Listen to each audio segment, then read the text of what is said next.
وزیراعظم کی زیر صدارت کفایت شعاری سے متعلق اجلاس، وزیر خزانہ محمد اورنگزیب کی کفایت شعاری اقدامات پر بریفنگ۔ وزیراعظم کا صورتحال بہتر ہونے تک تنخواہوں اور مراعات میں کمی کا اندیا۔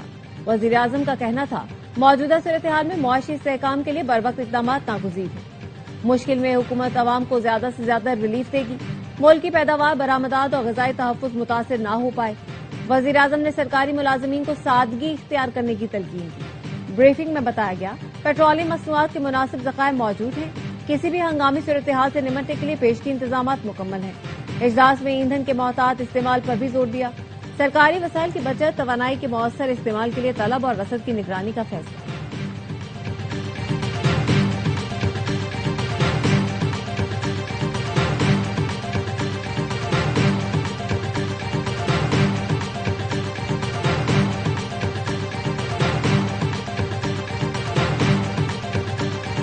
ایشیائی ملکوں کا مہنگے تیل کے اثرات کم کرنے کا ہنگامی پلان، ویتنام نے ایندھن کی درآمد پر عائد ٹیرف ختم کر دیا۔ جنوبی کوریا نے 30 سال میں پہلی بار پیٹرول کی قیمتوں پر حد مقرر کرنے کا اعلان کیا۔ جنوبی کوریا کے صدر کا عوام کو پیٹرول ذخیرہ نہ کرنے کا مشورہ۔ جاپان ممکنہ طور پر قومی تیل ذخائر جاری کرنے پر غور کر رہا ہے۔ جاپان کے پاس 354 دن کی تیل ضروریات کے ذخائر موجود ہیں۔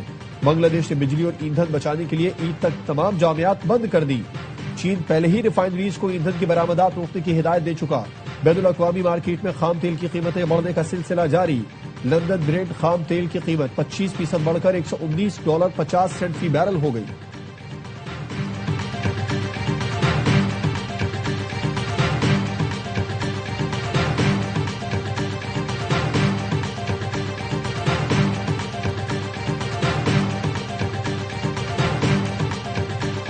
پیٹرول کی قیمتوں میں اضافے سے عوام کو بچانا حکومت کی ذمہ داری ہے۔ وزیر اعلیٰ خیبر پختونخوا سہیل آفریدی کا کابینہ اجلاس سے خطاب، کہا ہمیشہ قربانی کے وقت عوام کو نشانہ بنایا جاتا ہے، یہ رویہ تبدیل کرنا چاہیے۔ مشکل حالات میں سب سے پہلے حکمرانوں کو اپنی مراعات کم کرنی چاہیے۔ خیبر پختونخوا کے سرکاری محکموں میں میٹنگز ورچوئل کرنے کا فیصلہ۔ شفیع جان کہتے ہیں سرکاری گاڑیوں کے فیول الاؤنس میں 25% کمی کی منظوری دی گئی۔ پولیس، ریسکیو اور سیکورٹی ادارے فیول کٹوتی سے مستثنی ہوں گے۔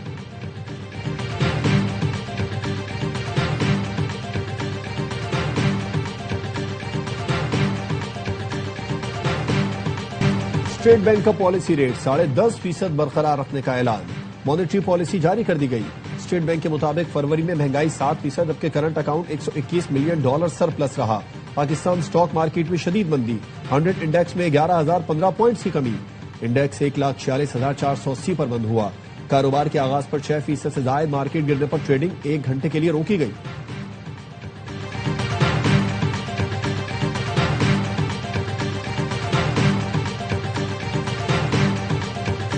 یہاں پر آپ کو اہم خبر دیں گے، پنجاب اور بلوچستان میں تمام سرکاری اور نجی تعلیمی ادارے بند کرنے کا فیصلہ کیا گیا ہے۔ بلوچستان میں تعلیمی ادارے 23 مارچ تک بند رہیں گے۔ محکمہ تعلیم بلوچستان کی جانب سے اعلامیہ جاری کیا گیا ہے۔ فیصلہ خطے کی کشیدہ صورتحال اور ممکنہ اثرات کے پیش نظر کیا گیا۔ تعلیمی ادارے بند کرنے کا فیصلہ ملک میں ایندھن کی بچت کے لیے کیا گیا ہے۔ مزید کیا تفصیلات ہیں منظور احمد سے لیں گے، بتائے گا منظور۔ میں تعلیم بلوچستان اسکولز نے جو ہے باضابطہ نوٹیفیکیشن جاری کر دیا ہے، جس میں بتایا گیا ہے کہ صوبے میں عالیہ علاقائی صورتحال اور کسی بھی ہنگامی صورتحال سے نمٹنے کے لیے انتظامی تیاری کے پیش نظر یہ فیصلہ کیا گیا ہے۔ بلوچستان بھر کے تعلیمی ادارے آج سے جو ہے 23 مارچ 2026 تک فوری طور پر بند رہیں گے۔ حکومت کا یہ کہنا ہے کہ ممکنہ طور پر نقل و حرکت اور ٹرانسپورٹ سے متعلق درپیش مسائل کو مد نظر رکھتے ہوئے عوامی سہولت کے لیے یہ اقدام اٹھایا گیا ہے۔ تاہم جو جاری داخلہ مہم ہے صوبے میں، اسکولوں کی ڈیجیٹل مردم شماری ہے، اور اگر کوئی امتحانات شیڈول ہیں تو وہ اپنے اس کے ڈیٹ کے مطابق ہوں گے۔ جی بہت شکریہ منظور۔ آیت اللہ مجتبی خامنئی ایران کے نئے سپریم لیڈر منتخب۔ مجلس خبرگان نے بھاری اکثریت سے شہید آیت اللہ علی خامنئی کے بیٹے کو منتخب کیا۔ تہران کے ونگ اسکوائر پر ہزاروں افراد کی موجودگی میں مجتبی خامنئی کے نام کا اعلان کیا گیا۔ اس موقع پر اللہ اکبر کے فلک شگاف نعرے بلند ہوئے۔ سید مجتبی خامنئی تیسرے رہبر اعلیٰ کے طور پر منتخب ہوئے۔ مجلس خبرگان نے عوام سے قومی وحدت برقرار رکھنے کی اپیل کی ہے۔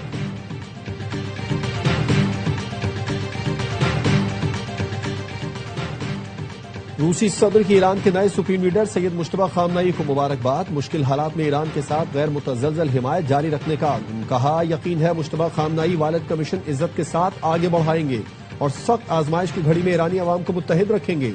چینی وزارت خارجہ کا کہنا ہے ایران کے نئے سپریم لیڈر کو نشانہ بنانے کی مخالفت کریں گے. سپریم لیڈر کا انتخاب تہران کی داخلی معاملہ ہے. امریکی تجزیہ کار باربرا سیولن نے کہا کہ خامنئی کے بعد ان کے بیٹے کو ہی قیادت مل گئی تو جنگ کا کیا فائدہ ہوا. الجزیرہ نے کہا مجتبی خامنئی کے انتخاب نے امریکی اور اسرائیلی جنگ بے معنی بنا دی.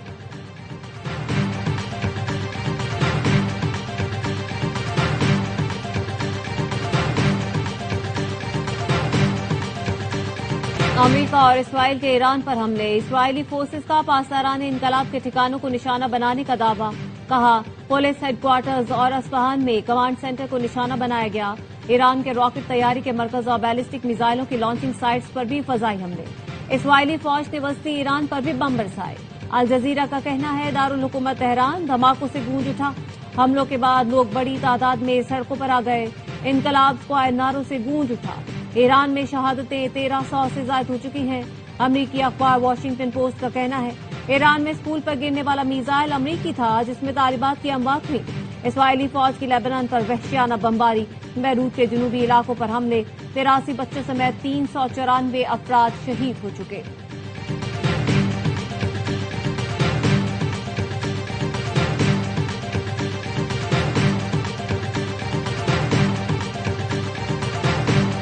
ایران نے اسرائیل پر نئے حملوں کی لہر میں میزائلوں کی بارش کر دی. جنوبی اور شمالی اسرائیل پر ایک ساتھ میزائل داغے. اسرائیلی میڈیا کا دعویٰ ہے کہ ایران نے کلسٹر بم پھینکنے وسطی ایشیا میں 2 شہری ہلاک اور شدید زخمی ہوئے.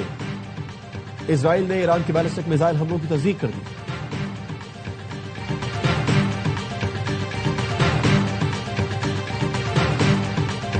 سعودی عرب نے شیبہ آئل فیلڈ پر ایران سے داغے گئے ڈرونز مار گرائے. سعودی وزارت دفاع کا کہنا ہے فضائی دفاعی نظام نے 4 ایرانی ڈرونز کو آئل فیلڈ تک پہنچنے سے پہلے ہی مار گرایا. متحدہ عرب امارات نے بھی ایرانی ڈرونز مار گرائے. بحرین کے رہائشی علاقوں پر ایرانی ڈرون حملے میں 32 افراد زخمی. اربیل کے بین الاقوامی ہوائی اڈے پر بھی عراقی فضائیہ نے ڈرون حملے ناکام بنائے. سعودی وزارت خارجہ کا کہنا ہے عرب ملکوں پر حملے جاری رہے تو ایران بڑا نقصان اٹھائے گا.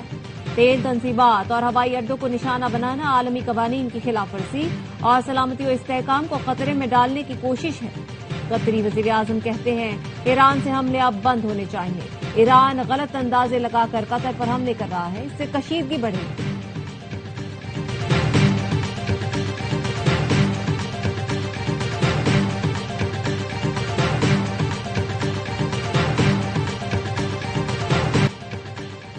ایران نے ترکی قبرص یا آذربائیجان پر حملے نہیں کیے. ایران کی دفاعی کارروائیوں کو دشمنی کا اقدام نہیں سمجھا جانا چاہیے. ترجمان ایرانی وزارت خارجہ کا کہنا ہے امریکہ ایران کو تقسیم کر کے تیل پر قبضہ کرنا چاہتا ہے.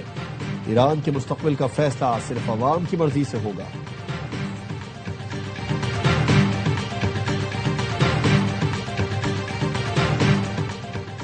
آبنائے ہرمز سے ایرانی تیل کی ترسیل ہو رہی ہے. سیٹلائٹ ڈیٹا کے مطابق ایران کے آئل ٹینکرز خلیج میں متحرک ہیں. بلومبرگ کے مطابق کڑی نگرانی کے باوجود ایران کی تیل کی ترسیل میں رکاوٹ نہیں آئی. ایران پر مشترکہ حملوں کے بعد امریکہ اسرائیل میں پہلا بڑا اختلاف. ایران نے آئل ریفائنریز پر حملے کیسے کیے؟ اسرائیل سے امریکہ ناراض. خبر ایجنسی ایکزوس کے مطابق امریکہ کو ایران میں ایندھن کے ڈیپو پر اسرائیل کے حملوں کی توقع نہ تھی. ایرانی تیل تنصیبات پر حملوں سے تیل کی قیمتوں میں اضافہ ہو سکتا ہے. امریکہ اور اسرائیل میں بڑا اختلاف اعلیٰ سیاسی سطح پر حل کرنے کا امکان. ایران پہلے ہی خبردار کر چکا تیل کی قیمت $200 فی بیرل تک جا سکتی ہے.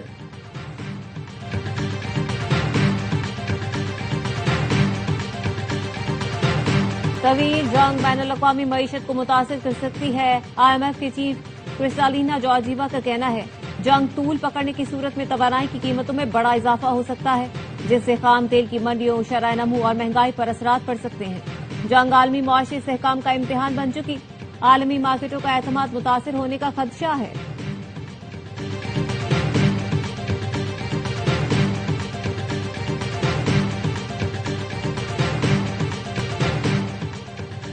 ریاستی اداروں پر گمراہ کن الزامات کا کیس. وزیر اعلیٰ خیبر پختونخوا سہیل آفریدی کے ناقابل ضمانت وارنٹ گرفتاری جاری. اسلام آباد کے ڈسٹرکٹ اینڈ سیشن عدالت نے وزیر اعلیٰ KP کو گرفتار کر کے پیش کرنے کا حکم دے دیا. سہیل آفریدی کے خلاف پیکا ایکٹ کے تحت NCCIA نے مقدمہ درج کیا تھا.